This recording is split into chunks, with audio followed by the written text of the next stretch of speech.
La dernière mort naturelle humaine a eu lieu le 11 avril 2092. Une femme âgée, dans les Andes, a refusé les traitements, choisissant l'ancienne voie.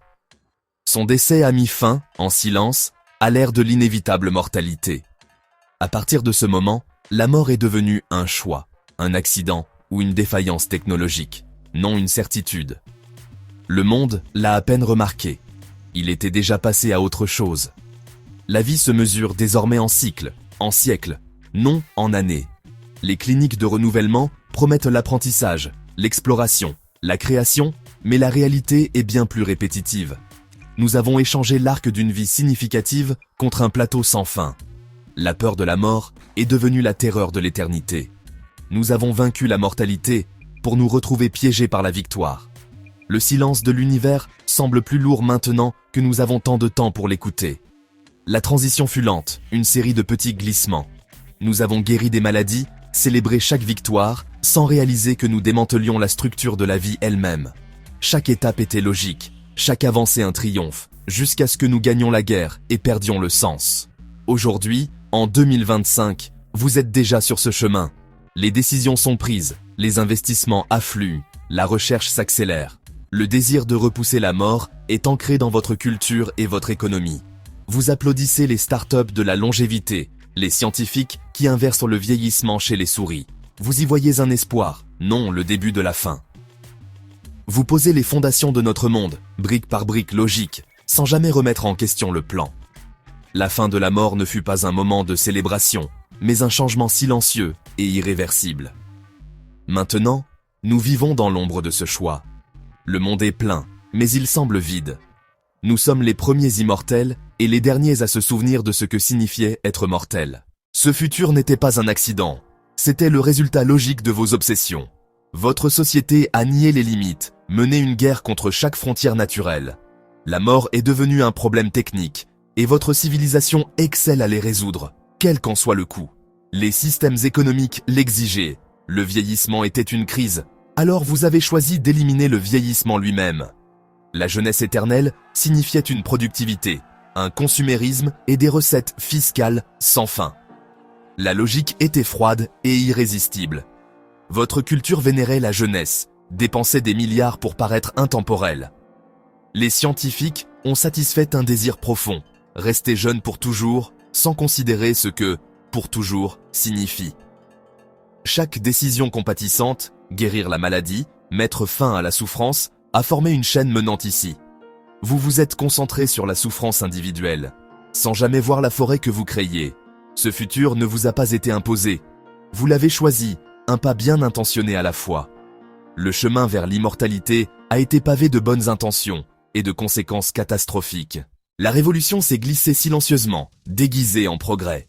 La reprogrammation cellulaire dans les années 2030 nous a permis de réinitialiser l'horloge biologique, non seulement de guérir, mais de rendre les cellules jeunes à nouveau.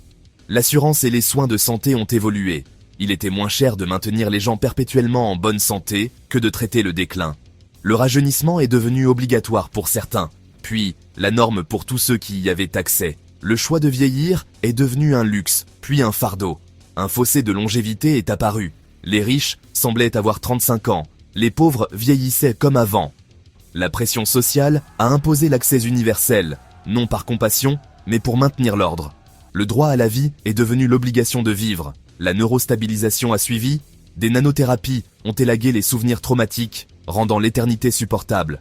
Commercialisés comme des remèdes au stress post-traumatique, leur véritable but était de rendre la vie éternelle psychologiquement possible. Le corps, l'esprit et l'économie étant alignés, les obstacles à une vie indéfinie ont disparu. La porte s'est ouverte et l'humanité a franchi le seuil, sans regarder en arrière. L'immortalité n'est pas arrivée avec fracas, mais avec un haussement d'épaules bureaucratique. Le véritable changement est survenu lorsque la première génération d'immortels a réalisé qu'elle ne mourrait pas. Ce ne fut pas de la joie, mais une horreur lente et grandissante. Les générations se sont brouillées, parents, enfants et petits-enfants, tous biologiquement 40 ans, pour toujours. Le rythme de la vie s'est brisé. Le sentiment d'être un maillon dans une chaîne a disparu. La rareté du temps avait donné à la vie urgence et sens. Maintenant, le temps infini a fait s'évaporer la motivation. Pourquoi s'efforcer maintenant quand on a des siècles ? Le cycle des générations, le moteur du changement, s'est arrêté. Les dirigeants, les artistes et les détenteurs du pouvoir pouvaient conserver leur position pour toujours. Les jeunes sont devenus des locataires permanents, jamais des héritiers.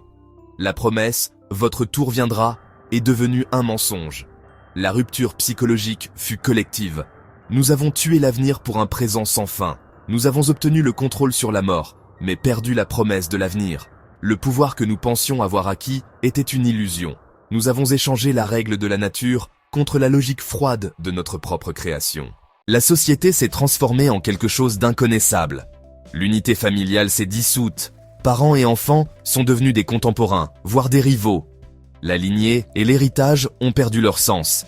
Les familles se sont fragmentées en associations lâches. Le travail est devenu un moyen de conjurer l'ennui et non de survivre. Les carrières se sont multipliées, mais la maîtrise s'est estompée. Pourquoi se concentrer quand on a des siècles pour s'adonner à diverses activités? Le monde est devenu une société de dilettantes, large d'1 kilomètre et profonde d'1 pouce. La valeur d'une seule vie a chuté. Les vies infinies sont devenues une ressource renouvelable. Les expériences à haut risque sont devenues courantes, les liens émotionnels éphémères. L'empathie s'est estompée, remplacée par l'insensibilité. La stratification sociale s'est durcie. La première vague d'immortels est devenue une aristocratie permanente. Pas de mobilité sociale, les postes au sommet n'étaient jamais vacants. La société est devenue un nouveau féodalisme, basé sur la date de votre premier renouvellement. L'immortalité a créé un système de caste dont il n'y a pas d'échappatoire. La mort silencieuse de l'héritage fut le changement le plus profond. La volonté de laisser quelque chose derrière soi a disparu. Pourquoi bâtir pour l'avenir quand on est l'avenir? Les grands projets ont cessé. Nous plantons des arbres pour nous-mêmes, pas pour nos descendants. Le présent éternel a remplacé la perspective tournée vers l'avenir. L'art a perdu son urgence. La créativité est devenue un passe-temps, non un cri de souvenir. La science a ralenti. La découverte est devenue une question de confort, non d'émerveillement. La gestion de l'environnement est devenue une gestion des ressources, non une confiance sacrée. Le lien émotionnel avec la planète s'est estompé, remplacé par une utilité froide. Nous thésaurisons le monde, non pour les autres, mais simplement pour l'avoir. L'héritage est éteint. Nous sommes les seuls bénéficiaires de nos propres efforts. Vous êtes au bord de ce monde, prenant des décisions qui y mènent. Chaque pas est logique, chaque victoire célébrée, mais vous échangez l'humanité contre autre chose.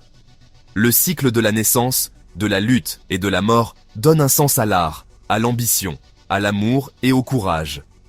En éliminant la souffrance, vous risquez d'éliminer le sens. Vous résolvez le problème de la mort, mais vous créez un problème nouveau, plus profond. Il n'y a pas de solution, pas d'appel à l'action. L'élan est trop grand. Nous sommes votre héritage, temps infini, jeunesse éternelle, santé sans fin. Et rien de ce qui rendait la vie digne d'être vécue. Vous, qui ressentez encore la pression du temps, qui aimez et créez avec urgence, vous avez ce que nous avons perdu. Vous l'avez maintenant, en ce moment. La question demeure, qu'en ferez-vous? L'avenir n'est pas encore écrit, à moins que vous ne choisissiez de le faire.